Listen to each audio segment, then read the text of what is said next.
Lapix qui est aux commandes du nouveau JT de France 2. La guerre n'est pas ce que souhaitent les États-Unis. Bonsoir, bienvenue dans le 20h. Un plateau flambant neuf pour un grand spectacle assuré. Un sacré contraste avec ses débuts en province. Madame, monsieur, bonjour. Bienvenue dans ce journal des Pays de Savoie et du Léman.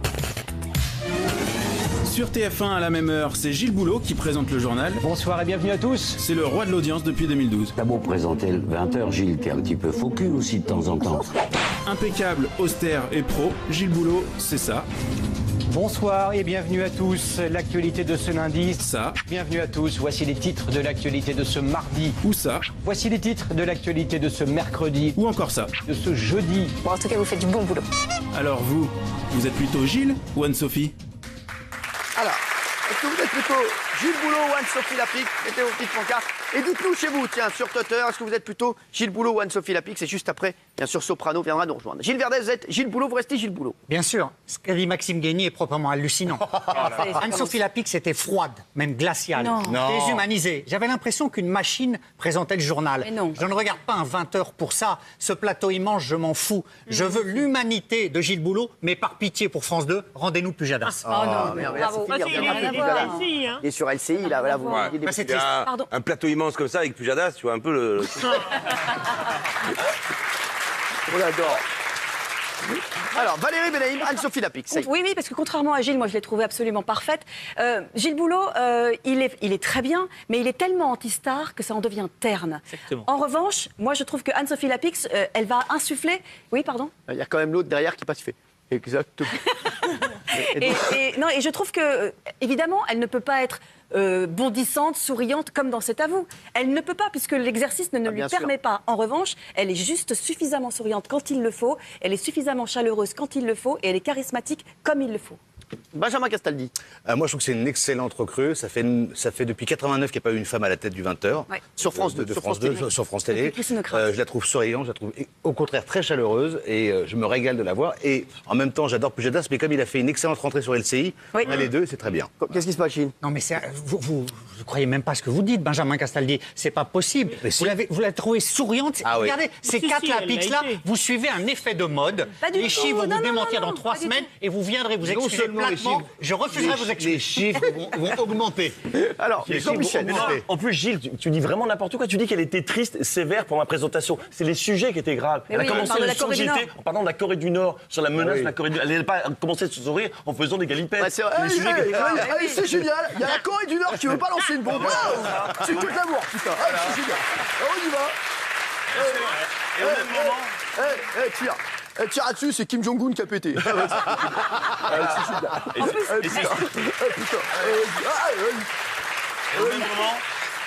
Au même moment, Gilles Boulot lui entamait son journal sur la rentrée scolaire avec des enfants et de leur faire peur.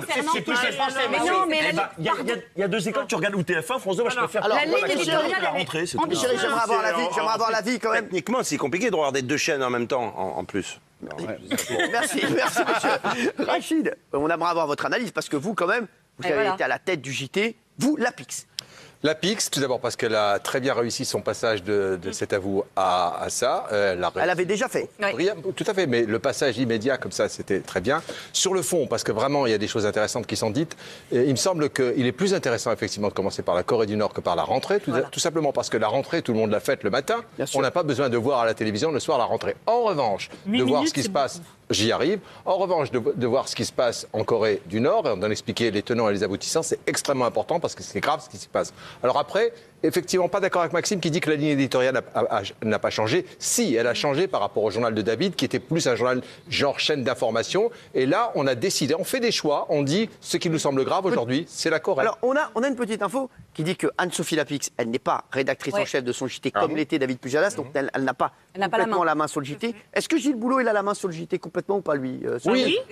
Vous savez, moi j'étais rédacteur en chef adjoint des journaux que je présentais. Vous avez forcément votre mot à dire. Simplement, il y a un rédacteur en chef, tout simplement parce qu'à partir de 18h, vous êtes en train de construire, d'écrire le journal. Vous ne pouvez pas en même temps suivre l'actualité. C'est sûr. Alors, Isabelle Morini-Bosque. Alors moi, le décor, il est très beau, mais je m'en fous complètement. Je regarde les Pour moi, infos, c'est pas le important. décor. Cette mode de constamment marcher, moi, m'énerve. Je trouve que ça ne joue pas grand-chose. Voilà.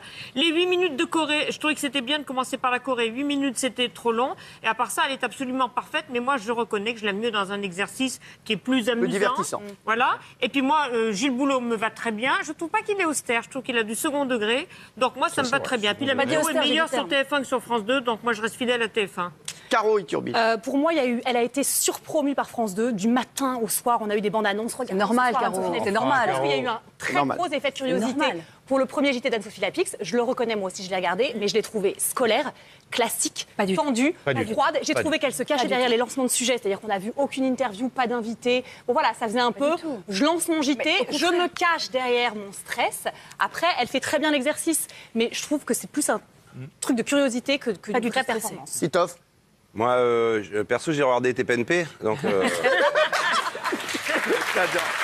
Bravo, c'est bien. C'est purement physique, quoi. C'est purement physique. Alors, à votre avis, juste petite question, chacun votre tour. Est-ce que France 2 va rester devant TF1 parce que ça serait très très grave pour TF1 ? Là, ça serait une catastrophe industrielle que le JT de France 2 passe devant celui de TF1. À votre avis ? J'en suis absolument convaincu. Sûr. Non, ils sont sur un très bon trend, mais ils vont pas passer tout de suite devant. Jean-Mi ? Une forte probabilité. Oui, forte probabilité. Et TF1 va faire des aménagements. Selon nos informations, un nouveau plateau sera en construction cet été. Ils vont faire 600 mètres carrés. Ils vont rester dans les studios actuels, donc ils ne pourront pas pousser les murs. D'accord, merci. Il cherchait le mot, c'était pousser les murs. Merci, Gilles. Aucune chance, heureusement. Isabelle.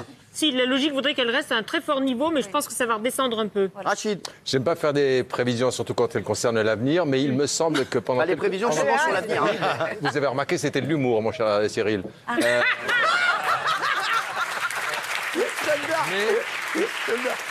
Mais je pense que nous sommes dans une période où pendant quelques semaines, ça va être vraiment très proche. Il faut juste signaler, parce que ça c'est important, que ça n'était pas arrivé de façon régulière.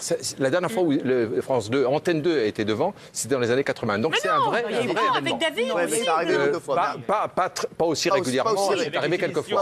Pas aussi. Allez, c'est bon les chéris. Caroline. Moi j'ai le souvenir que France 2 a parfois dépassé le TF1. Oui. Mais non, je pense que TF1 va rester leader. Et vous, vous en foutez ? Non, je m'en fous pas. Je pense que si retour de Rachid Arabe sur TF1, ça peut faire mal à... Merci, Titoff. Attendez le chômage, regardez le chômage. Alors, ils sont plus Anne-Sophie Lapix, nos téléspectateurs, que Gilles Boulot. Merci. Ils m'ont mis une musique sur ma vie, on a eu une angoisse, on dirait qu'on allait annoncer le nouveau président. Allez, on va accueillir notre invité de ce soir.